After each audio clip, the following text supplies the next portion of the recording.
अच्छी और सच्ची खबरों की शुरुआत करते हैं। सबसे पहले बात LCA मार्क 1A की। देश में बने इस स्वदेशी विमान ने आज बेंगलुरु के आसमान में अपनी पहली सफल उड़ान भरी है।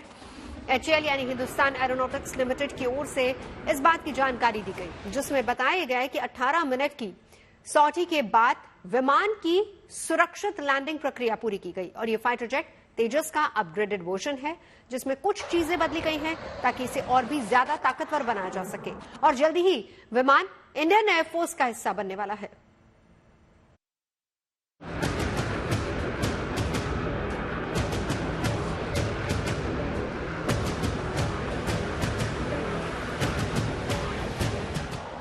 महज 7 सेकंड का ये वीडियो हर हिंदुस्तानी को गर्व से भर देने वाला है।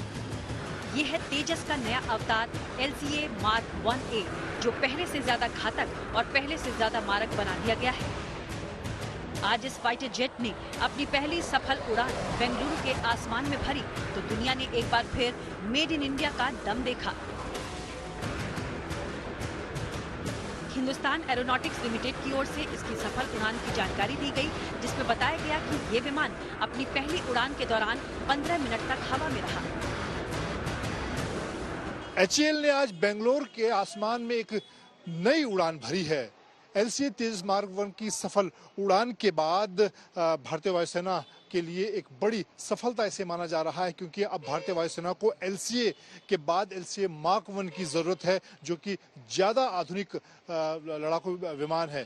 इसकी मारक क्षमता को देखें तो इस बार HAL ने इसमें एडवांस रडार और कम्युनिकेशन सिस्टम लगाया है। इसके साथ ही हथियारों की मारक क्षमता को देखें तो उसे भी और आधुनिक बनाया गया है, ज्यादा एडवांस बनाया गया है। LCA मार्क 1A तेजस का अपग्रेड वर्जन है, तो जाहिर है इसमें कई बदलाव किए गए हैं, जिसके तहत विमान में अत्याधुनिक electronic warfare suit, smart multifunction display, AESA radar, self protection jammer और रेडार वार्निंग रिसीवर लगाया गया है, ताकि इसकी क्षमता को और बढ़ाया जा सके। हालांकि LCA मार्क 1A पिछले वेरिएंट से थोड़ा हल्का है, लेकिन ये आकार में उतना ही बड़ा है, यानी इसकी लंबाई 43.4 फीट और ऊंचाई 14.5 फीट है। ये लाइट कॉम्बैट एयरक्राफ्ट 2200 किलोमीटर प्रति घंटा की रफ्तार से उड़ान भर सकता है और तो और ये 50,000 फीट की अधिकतम ऊंचाई तक जा सकता है। साथ ही इस फाइटर जेट में कुल 9 हार्ड पॉइंट्स हैं, जिनमें घातक मिसाइलें और बम लगाए जा सकते हैं। बड़ी बात यह है कि इस नए LCA मार्क 1A में 65% से ज्यादा स्वदेशी साजो सामान का इस्तेमाल हुआ है। ये सिंगल सीट फाइटर एयरक्राफ्ट है। ये सुपरसोनिक स्पीड क्रॉस कर सकता है बड़े आराम से, मैक 1.4, 1.5 तक जा सकता है और ये कई तरह के वेपन्स ले जा सकता है, air to air, air to ground, air beyond visual range missiles, और इसके अंदर प्रावधान लगे हुए हैं दुश्मन को हवा में पकड़ने के रडार्स वो लगे हैं। अगर दुश्मन इस पे हमला कर रहा है तो इसके ऊपर रडार लगा है जो वार्निंग दे देगा, रडार वार्निंग लगा है। और इसका एरे रडार है, इसके अंदर AES एरे रडार, तो स्कैंड एरे रडार जो है इसका एडवांस रडार है। इसका advance BVAR missile picking firing system है, advance missile radar, target picking radar की एडवांस वर्जन है। तो इसमें कई चीजें बहुत एडवांस लगाई गई हैं। भारतीय वायुसेना तेजी के साथ अपने पुराने पड़ चुके मिग विमानों को बेड़े से हटा रही है और इनकी जगह इन नए फाइटर जेट्स को बेड़े में शामिल किया जा रहा है।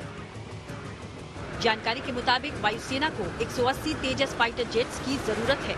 इसी जरूरत के मद्देनजर साल 2021 में हिंदुस्तान एरोनॉटिक्स लिमिटेड के साथ 83 LCA मार्क 1A के लिए समझौता हुआ, जो कि 2024 से 2028 के दरमियान भारतीय वायुसेना को सौंपे जाएंगे।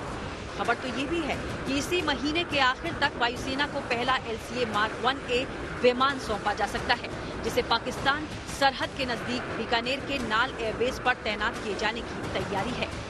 मंजीत नेगी के साथ bureau report, good news today. चलिए अब आपको लिए चलते हैं वृंदावन, जहां पर होली के उत्सव के तुरंत बाद रंगनाथ मंदिर का 10 दिनों का ब्रह्मोत्सव शुरू हो चुका है और आज उस ब्रह्मोत्सव का दूसरा दिन है। ब्रह्मोत्सव के पहले दिन भगवान रंगनाथ माता लक्ष्मी के साथ सोने के रथ पर सवार होकर नगर भ्रमण पर निकले और भक्तों को दर्शन दिए। इस ब्रह्मोत्सव के बारे में कहा यह जाता है कि खुद ब्रह्मा जी ने ये उत्सव भगवान नारायण के लिए किया था, जिसे हर साल बड़ी धूमधाम से मनाया जाता है।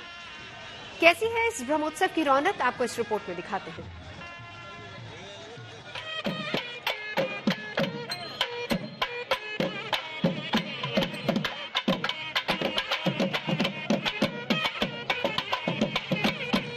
वृंदावन में होली का रंग उतरा भी नहीं कि अब ब्रह्मोत्सव की भव्य शुरुआत हो गई। भक्तिरस से सराबोर ये तस्वीरें इसी ब्रह्मोत्सव की हैं।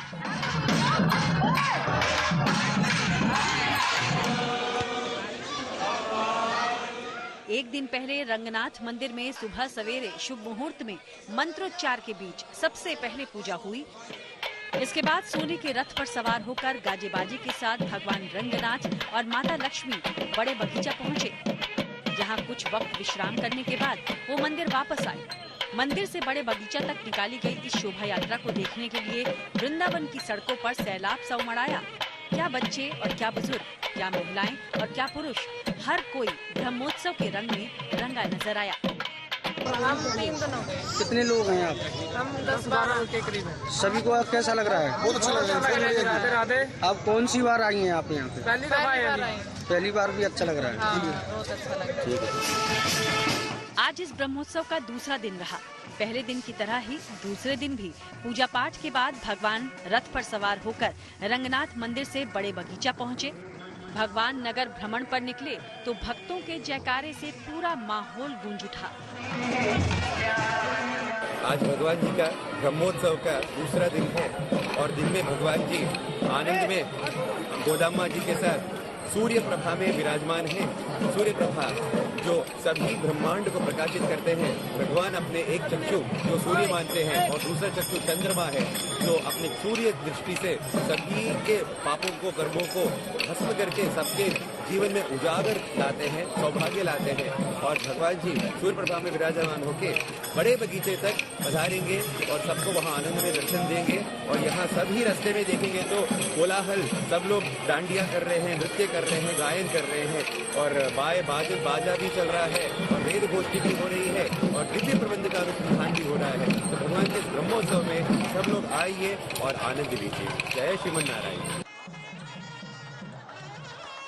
वृंदावन का ये रंगनाथ मंदिर उत्तर भारत में दक्षिण भारतीय शैली का सबसे बड़ा मंदिर है, जिसे दिव्य देश की उपाधि हासिल है, यानी वो देवस्थान जहां हर दिन भगवान का उत्सव हो। इन्हीं उत्सवों में प्रमुख है ब्रह्मोत्सव, जिसके बारे में कहा जाता है कि खुद ब्रह्मा जी ने ये उत्सव भगवान नारायण के लिए किया था, जिसे हर साल होली के तुरंत बाद बड़े ही हर्षोल्लास के साथ मनाया जाता है। उत्तर भारत का सबसे बड़ा विशालतम श्री रंगनाथ मंदिर है। इसमें 10 दिन का ब्रह्मोत्सव मनाया जाता है ब्रह्मा जी के द्वारा, जिसमें कि विशेषकर में 1 तारीख को होली है और 2 तारीख को विशाल रंगनाथ में रथ का मेला है। जैसे जगन्नाथपुरी में आप लोग देखेंगे रथ का मेला मनाया जाता है, इसलिए वृंदावन के अंदर में ये रंगनाथ मंदिर का रथ का मेला मनाया जाता है, जिसमें 50 फुट की हाइट का रथ है, जिसमें दूर दराज से लोग आते हैं रथ को खींच करके पुण्य कमाने के लिए। वृंदावन के रंगनाथ मंदिर का ये ब्रह्मोत्सव 10 दिनों तक चलेगा और इन 10 दिनों के दौरान भगवान के कई अनुष्ठान किए जाएंगे और हर दिन भगवान अपने सोने चांदी के बने अलग अलग वाहनों पर सवार होकर नगर भ्रमण पर निकलेंगे, ताकि भक्त अपने भगवान के दिव्य दर्शन कर सकें। खास बात यह है कि जितनी ही भव्य इस ब्रह्मोत्सव की शुरुआत है, उतना ही भव्य इसका समापन 5 अप्रैल को होगा, जिसमें देश भर से लोग शामिल होंगे। भक्तों की ये भीड़ सैकड़ों, हजारों में नहीं बल्कि लाखों में होगी, ताकि भगवान के रथ को खींचकर पुण्य कमाया जा सके। मथुरा से मदन गोपाल शर्मा के साथ bureau report, good news today. Baba Vishwanath की नगरी काशी में रहने वाले शिव भक्तों के लिए भी एक गुड न्यूज है और जल्दी ही लंबे इंतजार और धक्का मुक्की के बिना भोलेनाथ के दर्शन वो कर पाएंगे। काशी विश्वनाथ मंदिर प्रशासन की तरफ से ऐसी योजना पर काम चल रहा है। दिसंबर 2021 में बाबा विश्वनाथ कॉरिडोर की लोकार्पण के बाद से भोले के दर्शन के लिए आने वाले भक्तों की संख्या में काफी इजाफा हुआ है और पिछले 2 साल में काशी विश्वनाथ धाम में श्रद्धालुओं का रिकॉर्ड तोड़ आगमन हुआ है और सिर्फ साल 2022-23 में 13 करोड़ से ज्यादा शिव भक्तों ने अपने आराध्य के दर्शन किए हैं, जिसमें देश दुनिया से आए श्रद्धालु शामिल हैं। और इसका नतीजा ये हुआ कि बाबा विश्वनाथ के दर्शन से अपनी दिनचर्या शुरू करने वाले स्थानीय लोग काफी दिक्कत का सामना कर रहे थे। काशी विश्वनाथ धाम में बढ़ती भीड़ की वजह से हर रोज दर्शन करने वाले कई श्रद्धालु दूरी बनाने के लिए मजबूर हो गए हैं, जिसकी वजह से काशी विश्वनाथ मंदिर प्रशासन लोकल भक्तों के लिए स्पेशल ट्रीटमेंट यानी कि नई व्यवस्था बनाने पर विचार कर रहा है, जो कि अप्रैल महीने से लागू हो सकती है। श्री काशी विश्वनाथ महादेव के प्रति जो आस्था है वैश्विक है, विश्व भर से लोग यहाँ पर आते हैं, परंतु यहाँ काशी में ऐसे भी श्रद्धालु हैं जो इनकी बहुत वर्षों से परंपरा रही है, दशकों से परंपरा रही है कि वो दैनिक दर्शन करते हैं।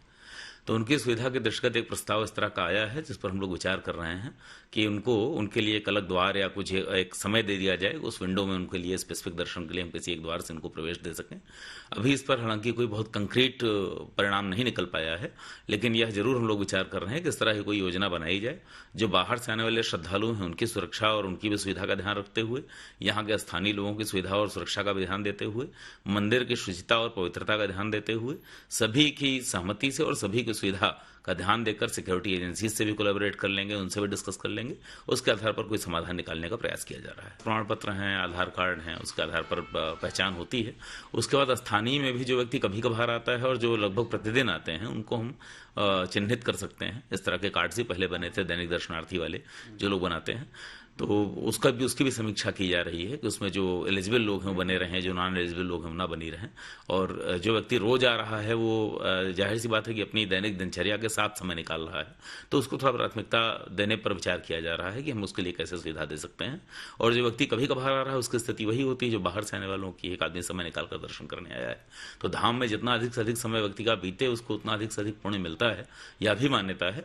तो उसके साथ सामंजस्य बनाते हुए सभी की सुविधाओं का ध्यान रखकर हम लोग कोई समाधान निकालने का प्रयास करेंगे। काशी कॉरिडोर की वजह से विश्वनाथ धाम में सुविधाएं बढ़ी हैं, जिसकी वजह से श्रद्धालुओं की संख्या बढ़ी है। चढ़ावे में भी उनके योगदान में इजाफा हुआ है। करीब 2.5 साल पहले 1 करोड़ की लागत से बनकर तैयार हुआ Kashi corridor 5 lakh square feet में फैला है, जबकि पहले काशी विश्वनाथ धाम सिर्फ 3,000 स्क्वायर फीट में ही था। 2019 से पहले की तरह अब काशी विश्वनाथ मंदिर आने वाले श्रद्धालुओं को गलियों और तंग संकरे रास्तों से नहीं गुजरना पड़ता है। इस कॉरिडोर की वजह से गंगा घाट से सीधे बाबा विश्वनाथ के दर्शन किए जा सकते हैं। 12 ज्योतिर्लिंगों में से काशी विश्वनाथ मंदिर 7वें स्थान पर आता है, जहां पर दर्शन करने के लिए दूर दराज से श्रद्धालु यहां पर पहुंचते हैं। सावन के महीने में संख्या 1 करोड़ को पार कर जाती है और खास अवसरों पर आने वाले शिव भक्तों के लिए पीने के पानी, छांव की व्यवस्था, मैट, साफ सफाई पर खास जोर दिया जाता है। मंदिर प्रबंधन की तरफ से भक्तों और पर्यटकों की बेहतर व्यवस्था के लिए 100 से ज्यादा कर्मचारी तैनात रहते हैं। इसके अलावा दर्शनार्थियों की सुविधा के लिए फ्री लॉकर और हेल्प डेस्क भी रहता है। मंदिर में दर्शन करने आने वाले बुजुर्ग और दिव्यांग श्रद्धालुओं के लिए मुफ्त व्हील चेयर की व्यवस्था भी होती है और इन्हीं सुविधाओं की वजह से यहाँ पर आने वाले श्रद्धालुओं के आंकड़ों ने पिछले कई साल के रिकॉर्ड तोड़े हैं। भव्य काशी विश्वनाथ धाम बनने के बाद यहाँ पर श्रद्धालुओं की संख्या लगातार बढ़ती जा रही है, जिन्हें अब सकरी गलियों से गुजरने के बजाय 4 प्रमुख द्वारों और बड़े परिसर की वजह से दर्शन करने में आसानी होती है। भारी संख्या में श्रद्धालुओं के पहुंचने से बाबा विश्वनाथ के खजाने चढ़ावे में भी इजाफा हुआ है। सिर्फ 1 साल में 13 करोड़ भक्तों ने 58 करोड़ से ज्यादा का चढ़ावा चढ़ाया है। और ऐसी भी मान्यता है कि काशी भोलेनाथ की प्रिय नगरी है। विवाह के बाद भगवान शिव देवी पार्वती का गौना कराकर पहली बार यहीं पर आए थे और काशी में भगवान शिव ब्रह्मांड के स्वामी के रूप में भी निवास करते हैं। यही वजह है कि इन्हें काशी विश्वनाथ कहा जाता है। मान्यता यह है कि काशी गंगा किनारे भगवान शिव के त्रिशूल की नोक पर बसी हुई है और ऐसा भी कहा जाता है कि प्रलय आने पर भी इस जगह का विनाश नहीं हो सकता और इसी वजह से हर कोई इस धाम तक आना चाहता है। देश विदेश से आने वाले श्रद्धालुओं की भीड़ लगातार बढ़ती जा रही है, जिसकी वजह से बाबा के धाम में बनारस वासियों के लिए दर्शन के अलग इंतजामों पर मंथन चल रहा है। काशी के लोगों के लिए इससे ज्यादा खुशी की बात नहीं हो सकती, क्योंकि काशी विश्वनाथ के दरबार यानी विश्वनाथ धाम में दर्शन करने के लिए जाने वाले बाहरी श्रद्धालु यानी जो देश और दुनिया के अलग अलग कोने से दर्शन के लिए आते हैं, उसके अतिरिक्त तरजीह दी जाएगी स्थानीय श्रद्धालुओं को और उनके लिए अलग से व्यवस्था भी की जाएगी। हम काशी विश्वनाथ मंदिर के गेट नंबर 4 के ठीक बाहर खड़े हैं। देख सकते हैं कि लगातार श्रद्धालुओं को जो आवागमन है वो जारी रहता है और भीड़ बढ़ती चली जाती है। इसमें क्या स्थानीय, क्या बाहरी, क्या देश के कोने कोने से आए श्रद्धालु सभी एक समान एक ही रास्ते से होकर जाते हैं, जिससे जो स्थानीय जो नियमित दर्शन करने वाले श्रद्धालु हैं उनको काफ़ी असुविधा का सामना करना पड़ता है और काफ़ी दुश्वारियों का भी सामना करना पड़ता है। स्थिति ये हो जाती है कि कभी कभी जाम की समस्या उत्पन्न हो जाती है और लोगों को काफ़ी मुसीबत का भी सामना करना पड़ता है। लेकिन इन्हीं सारी समस्याओं को देखते हुए काशी विश्वनाथ मंदिर प्रशासन ने एक प्रस्ताव पे विचार करना शुरू कर दिया है कि जो स्थानीय श्रद्धालु हैं उनको तरजीह दी जाएगी, उनके लिए अलग से अतिरिक्त व्यवस्था होगी, कतार की व्यवस्था होगी। हो सकता है कि उनको अलग से समय भी मुहैया कराया जाए ताकि उनको असुविधा ना हो। और ये सब कुछ प्रस्ताव जिस पे विचार हो रहा है अप्रैल माह में जमीनी हकीकत पर उतरने में देखने को मिलेगी, जो काशी वासियों के लिए बहुत ज़्यादा खुशी की खबर है। रोशन जायसवाल, वाराणसी, GNT। और चलिए अब रुख करते हैं गुजरात के छोटा उदेपुर का, जहां पर विश्व विख्यात गैर मेला लगा है। इस मेले को देखने के लिए दूर दूर से लोग छोटा उदेपुर पहुंच रहे हैं। गुजरात में इस मेले को क्वांट मेला भी कहा जाता है और इस मेले का खास आकर्षण होता है आदिवासी युवकों का पारंपरिक संगीत और नृत्य। इनकी अनूठी वेशभूषा भी सैलानियों को आकर्षित करती है।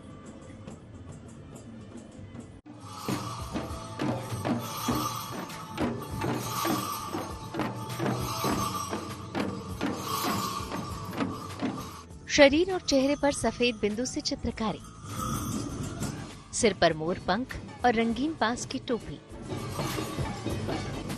गले में बैल के गर्दन वाला घुघरा और कमर में बड़े बड़े घुंघरू।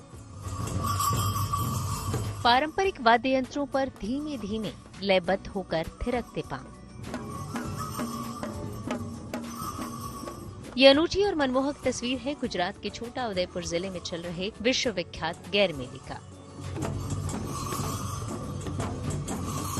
जहां आदिवासियों का ये लयबद्ध नृत्य लोगों का मन मोह रहा है। विदेशी सैलानी यहाँ की रंग बिरंगी तस्वीरों को कैमरे में कैद कर रहे हैं, तो कोई ढोल नगाड़ों की थाप पर थिरकने को मजबूर हो रहा है।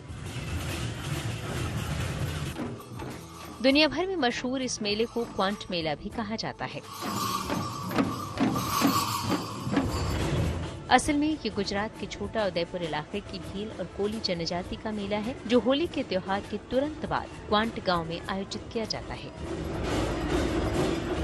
कहते हैं इसमें पक्षियों के प्रति अपने प्यार जताने के लिए आदिवासी पुरुष और महिलाएं अपने सिर पर मोर पंखों का गुलदस्ता पहनते हैं। वहीं पारंपरिक वेशभूषा में सजे धजे युवा ढोल बजाकर और लयबद्ध तरीके से नृत्य करके युवतियों को प्रभावित करने की कोशिश करते हैं। मेले में विवाह की भी परंपरा है। इस मेले में सबसे खास है जोड़िया पावा, ढोल और पिहो जैसे पारंपरिक संगीत वाद्य यंत्रों की ताल और उस पर रंग बिरंगे कपड़ों और गहनों से सजे धजे युवाओं का लयबद्ध होकर थिरकना, जिस पर सबकी नजरें टिक जाती हैं। इस मेले में बिखरे रंग देखकर आप कह सकते हैं कि हर साल लगने वाला क्वांट मेला आदिवासी संस्कृति को बचाए रखने की एक कोशिश भी है। Narendra Paperwala, Narmada, good news today. खबरें सच्ची होनी चाहिए, अच्छी खुद ब खुद लगती हैं। Navjot Randhawa signing off. आप सुनते रहिए गुड न्यूज और देखते रहिए गुड न्यूज टुडे।